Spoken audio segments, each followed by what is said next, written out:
Sehari Nagita Slavina jadi CEO ST Indonesia, karyawan heboh dapat bonus. Artis Nagita Slavina kini resmi menjadi CEO ST Indonesia pada Kamis 14 Juli 2022 lalu. Kabar Nagita jadi CEO ST Indonesia ini diumumkan oleh PT ST Indonesia Makmur melalui akun Instagram resminya @st.indonesia. Baru sehari menjadi CEO, Nagita langsung membuat heboh para karyawan ST Indonesia.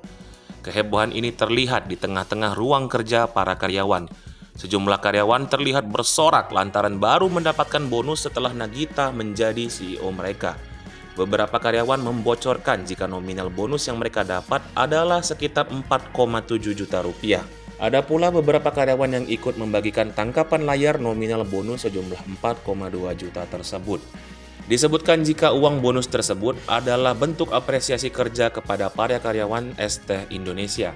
Sebelumnya, ST Indonesia telah mengumumkan Nagita Slavina resmi menjabat sebagai CEO ST Indonesia. Istri dari aktor Raffi Ahmad ini menggantikan posisi Haidar Wurjanti yang sebelumnya memimpin.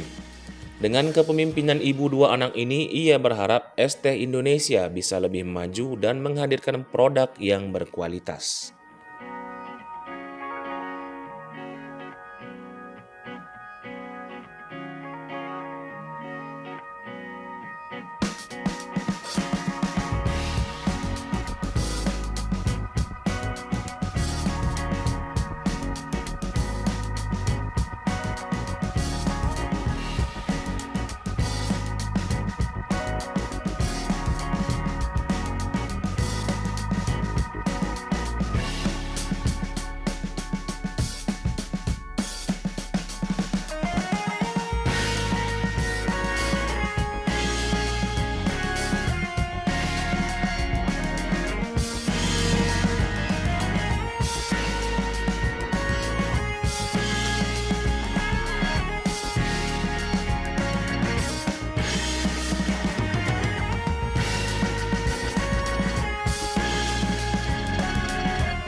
Hai pemirsa Sri Popo TV, jangan lupa komen, like, dan subscribe, serta tonton terus berita-berita terupdate lainnya ya.